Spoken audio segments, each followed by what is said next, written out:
बांग्लादेश में हिंदुओं पर जो आक्रमण हो रहे हैं उसे भारत सरकार गंभीरता से ले और यथाशीघ्र यूएनओ में वहाँ शांति सेना भेजने के लिए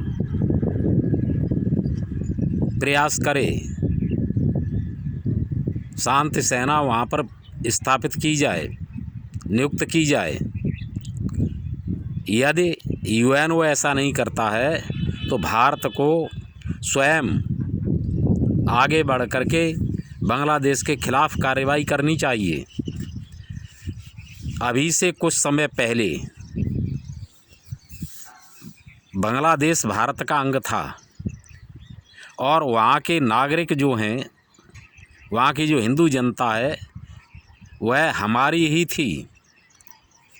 पाकिस्तान ने और बांग्लादेश ने एक राष्ट्र होने का अपना कर्तव्य पूरा नहीं किया है, न कर रहे हैं, न उनसे आस है। यदि वे अपने राष्ट्र होने का कर्तव्य पालन नहीं करते हैं तो उन्हें राष्ट्र के रूप में बने रहने का कोई नैतिक अधिकार नहीं है। लाइन जो नक्शे पर खींची गई है उसे मिटा करके पूर्व स्थिति बहाल की जाए। यदि बांग्लादेश की सरकार हिंदुओं की रक्षा नहीं कर सकती है तो भारत सरकार उस हिंदुओं की रक्षा करे और वहाँ पर सेना भेजे। उनके सम्मान, अधिकार और संपत्ति की सुरक्षा निश्चित की जाए। यह मानवता का तगाजा है। अंतर्राष्ट्रीय कानून भी इसके लिए कहता है। अब रही बात यह कि हमारी मंशा कैसी है, क्या हम इजराइल से भी कमज़ोर हैं? भारत सरकार को यह मान करके चलना चाहिए कि पूरी दुनिया में जहाँ कहीं जो कोई भी हिंदू रहता है वह हमारा नागरिक है और उसके हित, अधिकार, सम्मान, जान माल की रक्षा का दायित्व तो हमारे पास है।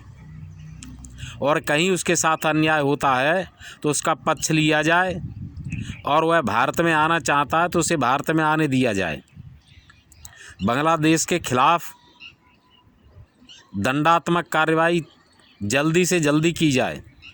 वहाँ की सरकार को स्पष्ट संदेश दे दिया जाए कि हिंदुओं के खिलाफ़ जो अपराध हो रहे हैं वो रोके जाएं और जिन लोगों ने हिंदुओं के खिलाफ़ कृत्य किया है उन्हें सज़ा दी जाए और जो हिंदुओं को क्षतिपूर्ति हुई है, जो क्षति हुई है उसकी पूर्ति कराई जाए।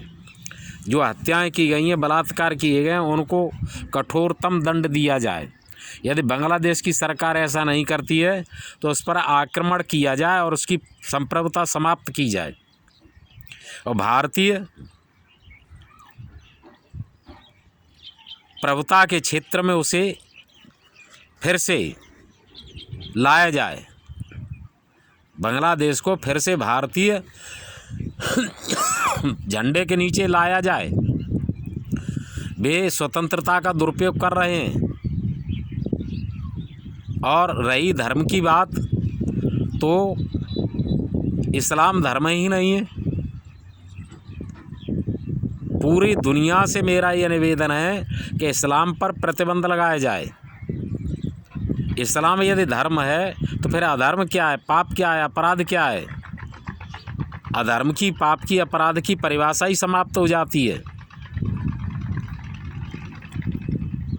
इस्लाम पर प्रतिबंध हो पूरी दुनिया में। जय हिंद, नमस्कार।